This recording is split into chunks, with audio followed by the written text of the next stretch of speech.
Hi guys, ikamata video hii ndikhala nditakuphunzitsani zinthu ngati mungalumikize bwanji mafoni awiri kuti azigwiritsa ntchito WhatsApp imodzi. Ngati muli ndi mafoni awiri mukhonza kumakwanisa kugwiritsa ntchito WhatsApp namba imodzi. That means kuti ngati muli ndi nzanu amene makondana naye kandi mkazi wanu mwagwirizana mukhonza kumaonerana ma message amene akubwera mu phone naye. Komanso mu siku la lero ndikuphunzitsani ngati inuyo muli chita ngati muli ndi chibwezi mungateteze bwanji phone yanu kuti isaphwanyedwe koma mutapereka password kwa munthu wina amene simukufuna kuti aziona nawo zinsinsi zanu. Video hii muphunzira zinthu zambiri koma please ndapanga video hii for education purpose only. Sicholinga changa kuti ndilimbikise mchitidwe ozemberana kapena sicholinga changa kufuna kuti ndilimbikise mchitidwe otengerana ma information popanda wina kudziwa. Chonde dziwani kuti kuona ma message ya munthu wina popanda iyeyo kuvomereza ndi mlandu. Is some of it here guys. Tiyeni tikhale limodzi. So, choyambirira ndifuna ndikuuzeni. Mungapange bwanji create picture yooneka chonchi.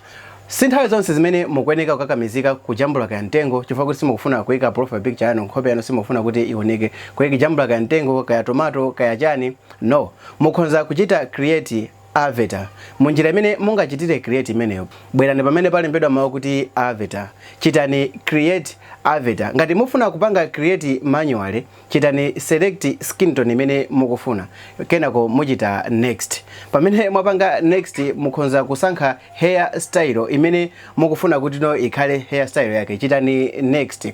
Mukhonza kusankha skin tone, mukasankha skin tone tangusatani zimene zikuoneka pa screen mupanga next at the end avatar yanu izakhala yoneka chonchi.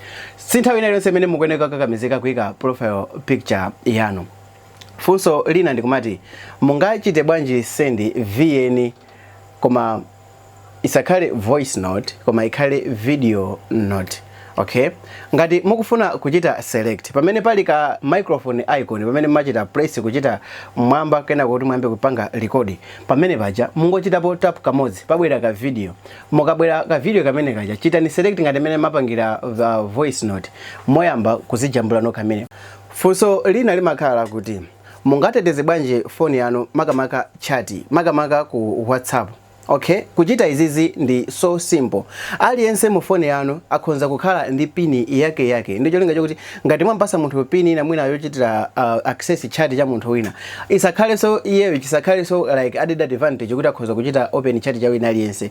Ngati mungafune kuti wina aliyense mu chat mwanu akhale ndi pini yake chitani zinthu izi.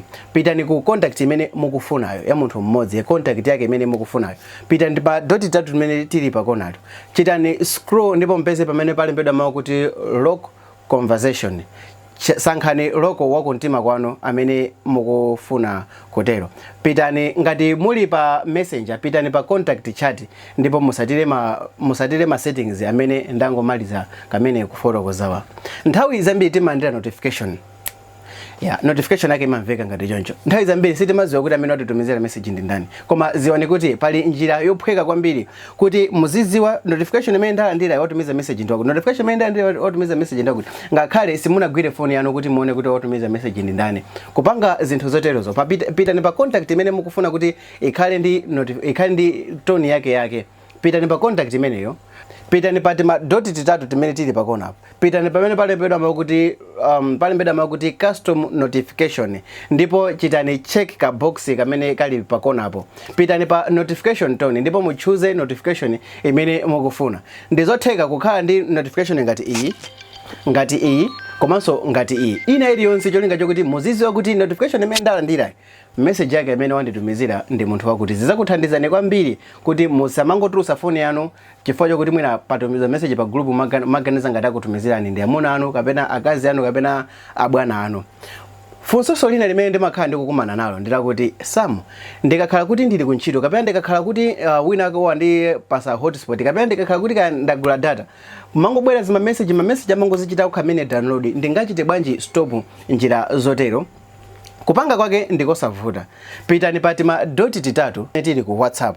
Pamenepo pitani pa settings. Lowani pamene palembedwa mawu kuti storage and data. Pitani pamene palembedwa mawu kuti media auto download. Now pamene palembedwa mawu kuti when using mobile data pamene pamukachita click ikusegulirani zinthu zimene zikumachita okhamene download mukakuti mugwisa ntchito data. Chitani uncheck zonsezo like zichoseni mabokosi zinthu zonsezo ngati pali zinthu zimene zili selected kapena sankhani zinthu zokhazo zimene mukufuna kuti izi zizichita download pa nthawi imene mugwisa ntchito data pangani back. Pitani pamene palembedwa wifi when using wifi. Pamene palembedwa when using wifi mukalowa pamenepo chitani uncheck zinthu zonse zimene zili pamenepo ngati mukufuna kuti nthawi imene muli pa wifi kapena nthawi imene munthu wina kupanga ni hotspot kuti mwina mufuna muone zinthu zina foni yanu isamangozaza ndi zinthu zosafonekira. Tibwere kufunso limene anthu ambiri akhala akufunsa, tingachite bwanji connect ma WhatsApp awiri? Now mundimvesere mwachidwi kwambiri. Ngati simumvesesa chitani pause pangani back ndi maseconds angapo kuti mundimvesese ndithu chifukwa njira iyi ndi imene ili imodzi mwa njira zofunikira komanso imene ili ya video yonse. Chimene mungachite ndi chakuti pa nthawi imene WhatsApp amene ali mu phone ina imene mukufuna kuti muzitenga ma message yake, tingoyerekeza kuti WhatsApp amene ndi WhatsApp business, inu yonso mu phone yanu mukhale WhatsApp business. Mwachidule ineyo personally ndine mafoni awiri. Ndi phone imene ndimagwirisana ntchito nthawi zambiri kulandira ma message azinzanga. Komanso ndi phone imene ndimagwirisa ntchito kulandira ma message ama group ena ndi ena amene mwina ndimachita check mwina once a day or mwina kamozi pa masiku atatu ena aliwonse. Chifukwa sindimakhala busy. Koma chifukwa chakuti nthawi zina phone iyi imatha kukhala kuti mwina make ulendo ndifuna kuenda si necessary kuti ndikhale ndi mafoni awiri. Mulisimukadina muso mulisimukadina. Mundimvesese please. WhatsApp amene alumu aliso umu. WhatsApp amene alumu alinso umu. Only kuti umu muli WhatsApp amene umu mulibe. Now phone iyi imene ndimagwirisa ntchito ndi yanga. Iyiso ndi yanga. Now kuti muzimvesese bwino zinthu zitike A komanso B. Phone A ndi anzano ndipo phone B ndi yanu. Mukufuna ma message amene akumabwera mu phone iyi kama call ndi china chilichonse chizikufikani mu phone iyi yanu. Mutenga phone yanzanu iyi muona kuti muli WhatsApp wanje. Mutenga phone yanu muchite download WhatsApp ofanana ndi amene akugwirisidwa ntchito mu phone iyi. Ngati phone igwirisidwa ntchito WhatsApp business, phone iso muchite download WhatsApp business. Ngati ndi WhatsApp Messenger ikhalenso WhatsApp Messenger. Chifukwa phone iyi ili kale ndi WhatsApp, pitani pa ma settings pati ma dot tatu mupite kuma setting mupite pamene palembedwa makuti linked devices. Mukabwera pamene palembedwa makuti linked devices isegula kamera. Alright, ready kufuna kuchita scan chinthu china chiyonse chimene chingaonecho. Now phone iyi imene ndi yanu, chimene mukuyeneka no kuchita pa phone yanu, mukadownload WhatsApp uja muchite ni start ngati mufuna inuyo muyambe kufuna kuchita register number. Akakupasani phone number kuti mulowese phone number imene mukufuna kulowesayo. Musaike pa phone number ina iliyonse. Pitani pa kona hapo pati madoti titatu. Bwerani pamene palembedwa makuti link devices. Pamene palembedwa link device pabwera ka QR code. Ka QR code kamene koko kachite ni scan. Mukakachita scan phone yanu iyi imene ili ndi ma message kale ndi phone iyi impezekano kuti iyi izafuna kuti mujambule pa phone iyi. Chifukwa iyi izabwesa QR code, iyi izakhala kuti ajambula kale yabweresa kale kamera. Mukazabwera nkuchita link WhatsApp muzamba kugwisa ntchito WhatsApp ofanana. Koma funso ndila kuti mungadziwe bwanji kuti munthu wina akugwirisa ntchito WhatsApp yanu kapena WhatsApp umopanda inuyo kudziwa. Pali zinthu zingapo zimene mukuyeneka no kuziwa. Please video musaidule. Ngati mukuonera video hii, please video musaidule. Chofunikira kuti mudziwe ngati pali phone yanu ngati mukukayikira kuti mwina wina wake amapeza ma message yanu inuyo mosadziwa kapena mosakusangalasani kapena mopanda inuyo notification yanu muzaona zinthu ngati izi. Number 1, azakubweresera notification like yowonesana kuna kuti call imaitana koma yankhidwa pa other number. Call was ringing like but answered on another number. Ikazangubwesa ni notification imene yoyo zaziwindikire ni kuti WhatsApp yanu alipo wina amene akuichita. Komanso kuphatikiza apopo njira ina yoonera kuna kuti WhatsApp yanga amene akugwisa ntchito ndi ndani. Pitani pati ma dot titatu ito. Bwerani pamene palembedwa kuti linked devices.